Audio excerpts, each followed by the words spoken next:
भाई अगर जान बचानी है ना तो ऐसी शादियां कभी मत करो। शादी होकर सिर्फ और सिर्फ 7 दिन हुए थे, पत्नी ने अपने प्रेमी के साथ मिलकर खुद के पति का काम तमाम कर दिया। ये घटना यूपी में घटी है, जहां पर नवंबर 13 को रुखसाना और अनीस की शादी होती है और शादी के बाद रुखसाना अनीस के घर चले जाती है और कुछ दिन बाद रुखसाना अपने मायके वापस आती है और अपने पुराने प्रेमी से बात करने लगती है, जिसका नाम है रिंकू।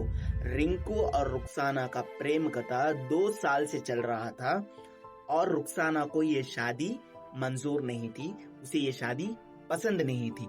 तो रुखसाना और रिंकू प्लान बनाते हैं किस तरह से अनीस को अपने रास्ते से हटाया जाए।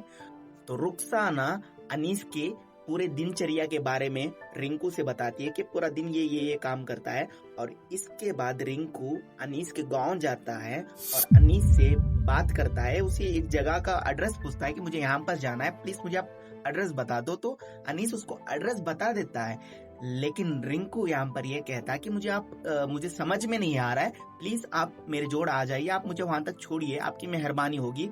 तो भोला अनीस उसके साथ चले जाता है और रिंकू सुशांत जगह पर उसे लेकर जाकर, जहां पर कोई नहीं है, उसे देसी कट्टा निकालकर शूट कर देता है, जहां पर अनीस को गंभीर चोटें आती हैं। उसके बाद उसको हॉस्पिटल लेकर जाया जाता है, लेकिन डॉक्टर्स उसे बचा नहीं पाते।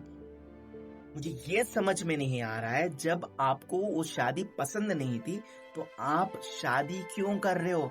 क्यों बेचारे किसी थर्ड पर्सन की जान ले रहे हो? भाई समझ में नहीं आ रहा है मुझे। आपकी लव स्टोरी इतनी गहरी थी तो पहले ही जाकर आप शादी कर लेते, क्यों बेचारे मासूम की जान आप यहाँ पर ले रहे हो? और ऐसे केसेस हमारे देश में हर रोज बढ़ रहे हैं भाई, पता नहीं इसका सोल्यूशन क्या होगा।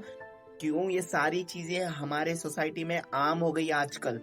कोई कभी ड्रम में मारकर डाल देता है, तो कभी कोई हनीमून ट्रिप करके लेकर जाकर वहां पर मारकर डाल देता है, और इस केस में प्रेमिका और प्रेमी मिलकर किसी मासूम बंदे की जान ले लेते हैं। पता नहीं ये कहाँ हमारी सोसाइटी जा रही है, क्या सोच है इन लोगों की, और आपका क्या इसमें राय है? प्लीज मुझे नीचे कमेंट बॉक्स में बताइए।